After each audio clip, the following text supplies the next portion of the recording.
From Delhi, Maruf Raza. From Islamabad, Imtiaz Gul, author of Pakistan Before and After Osama. From Delhi, Subramaniam Swamy of the Janata Party. From Islamabad, Ahmad Raza Kasuri, Senior Advocate, Supreme Court of Pakistan. From Delhi, Colonel Anil Kaur. And from Lahore, Farid Malik, Think Tank Coordinator of the PTI. And also this evening from Karachi, to whom my first question goes, Air Vice Marshal Abid Rao, good evening. You know, all this puppy-juppy, cross-border diplomacy, niceness, cordial invitations, you know, we all know it amounts to absolutely nothing. At the fundamentals, neither have Nawaz Sharif's views changed, nor has the position of the ISI changed. In fact, we have all the details here with Times Now, which we are broadcasting this evening, or what the ISI has in plan for the summer of 2013 in Jammu and Kashmir.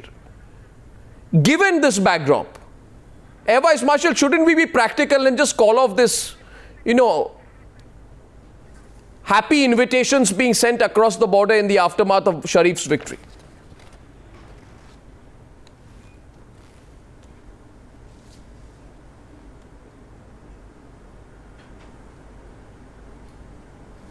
Air Vice Marshal Abid Rao, can you hear me, sir?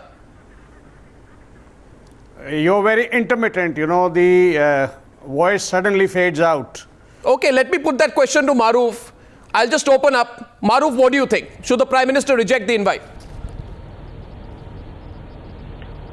Well, that is really the Prime Minister's call, but, you know, there are certain issues. You've already highlighted the fact that the ISI continues to be a power unto itself.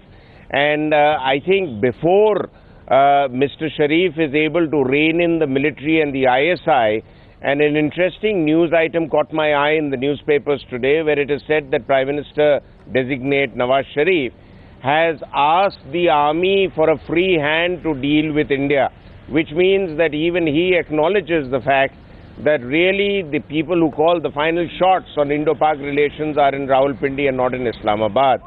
Now that is very worrying, because when you expect a person with such sweeping mandate and have the power and the support of the people would make not a plea to the army, but very clearly instruct that they should not cross a particular red line if he is very, very serious about moving forward with India. The second aspect which worries me, and to which I think even the most ardent Mr. Sharif supporters will not have an answer, that how does he intend to pacify the hardliners which have slowly and steadily over the last 5-7 years become the mainstream of Pakistan, and particularly on the Indo-Pak front, which is East Punjab and West Punjab, which is bordering each other. There are people who have a huge sway over public minds, and they tend to survive and they tend to thrive on anti-India sentiment. So I think those two issues in particular, no, but Nawaz Sharif himself must be addressed. No, but Nawaz Sharif himself, even though the cocktail circuit likes to believe that Nawaz Sharif is any different, Nawaz Sharif happily plays into their hands.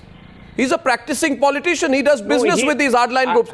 Air Vice Marshal Abid Rao, would you agree with me as a realist? As a realist, Air Vice Marshal Abid Rao, would you agree with me that these invitations are completely ridiculous? That they mean nothing, either from India to Pakistan or from Pakistan to India? This is not going to amount to anything. No, I do not agree with you even 1%. This is the only way of keeping the dialogue open, a channel that is open, where people can talk about what you are talking. You know, these are the matters not to be handled on media, these are to be handled at political and diplomatic level. And the third level is the flag meetings and DGMOs and at the army, whatever you have. Now, unfortunately, I do not have access to any of this information of ISI plans of keeping unrest in Jammu and Kashmir. And if there is a window of opening and window of peace, your Indian media wants to shut that down. That is very unfortunate. You must note one thing positively, that all political parties who have contested elections, not a single one, I repeat, has anti-India agenda, slogan, you are wrong there, sir. You are wrong there, sir. That because there is a difference between having a anti-India sentiment in your heart and not saying it. You may say that the India did not figure in the election campaign, but I distinctly remember, Subramaniam Swamy, let me get you in. I distinctly remember that when Nawaz Sharif was asked about Hafiz Saeed, he accused India. Nawaz Sharif was asked about Hafiz Saeed, and Nawaz Sharif accused India, saying India has not given enough evidence. What more proof is required, Sir Subramaniam Swamy? Now, Subramaniam Swamy, is Nawaz Sharif any different? Well, Nawaz Sharif is already shown his hand before the coup that took place with Musharraf coming in as martial law administrator.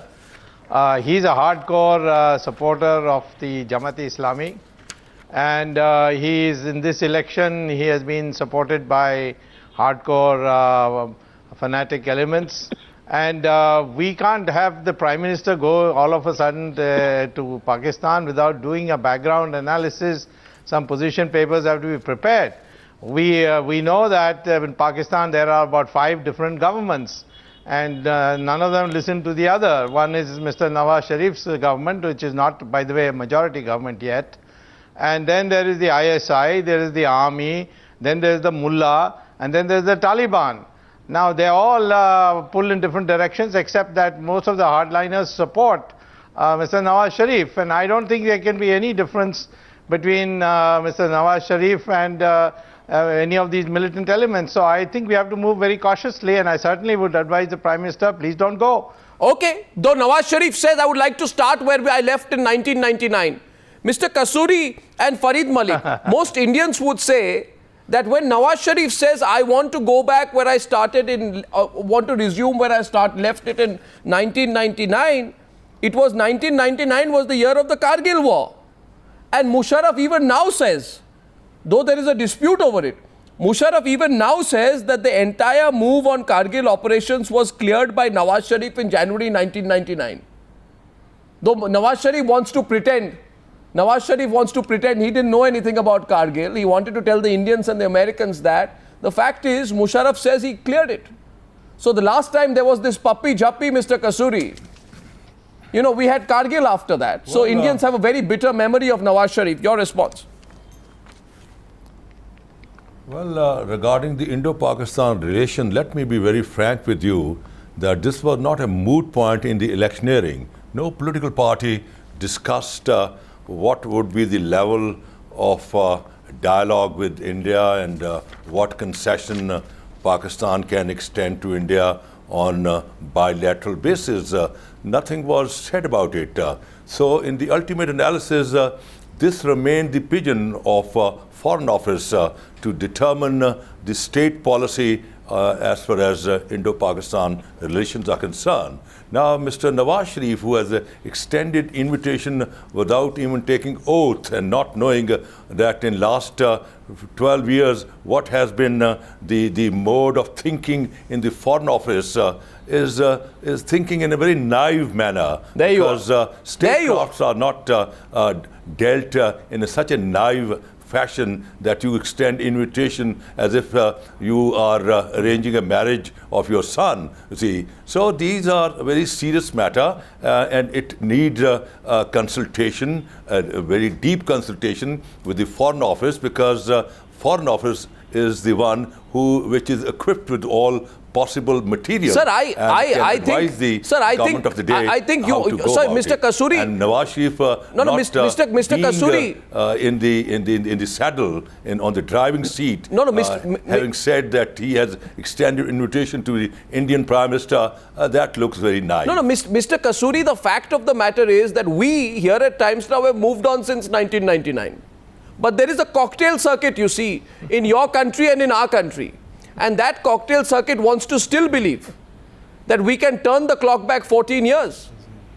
I know where you stand, Mr. Kasuri. I can understand where you stand. By the way, Mr. Kasuri, I am sure Imtiaz Gul, who's sitting next to you, will also agree that there is no greater hardliner than Nawaz Sharif. Because Nawaz Sharif, Imtiaz Gul, can you hear me? Mr. Gul?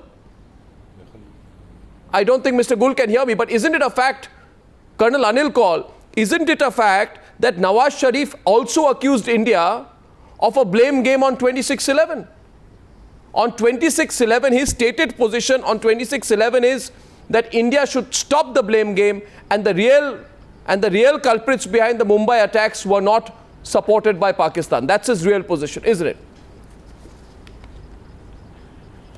Well, Arnab, to be To start with, I agree with Mr. Kasuri for a change that Nawaz Sharif has been very naive in extending this invitation. Having been in service in 1999 during the Kargil conflict, I would like to caution all the people on the cocktail circuit to take this invitation with a pinch of salt.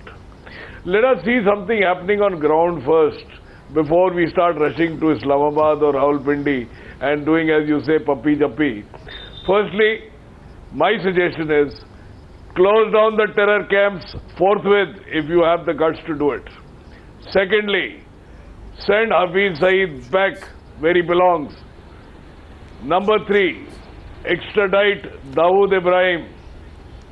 Number 4, get us the 2611 masterminds.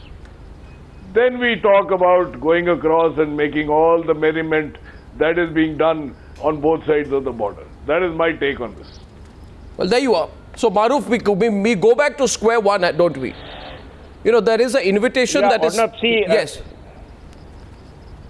Ornab, see, there are, you know, in what happens with politicians, and Nawaz Sharif is a seasoned politician by now, they say one thing when they are in opposition, they say another thing when they want to come into power or when they come into power.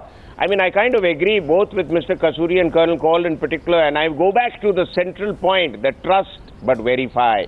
So in both cases with Nawaz Sharif and in cases of any other of us coming to India, we need to go into much greater detail. We need to do it in homework.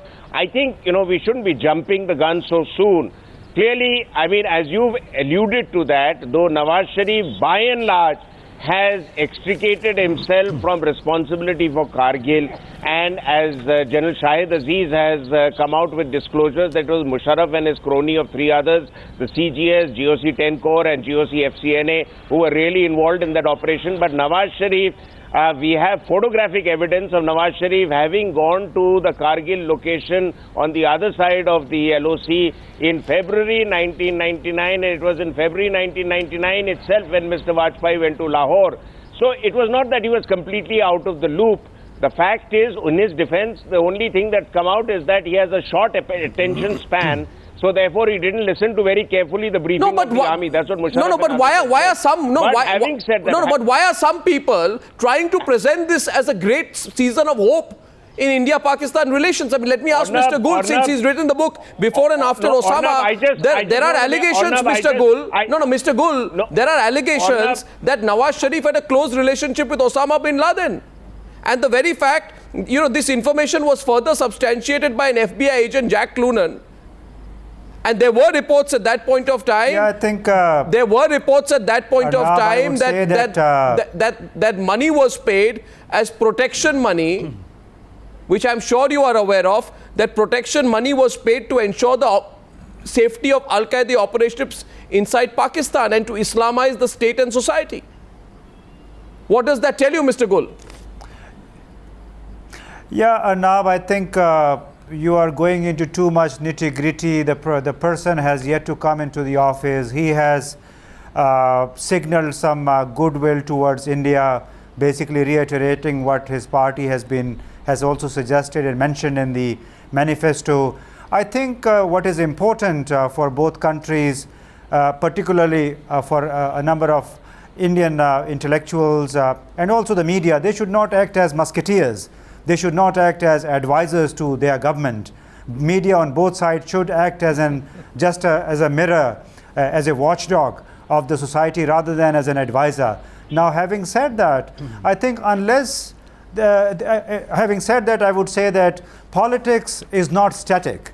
International diplomacy is not static either. It requires, I think, recalibrating of positions.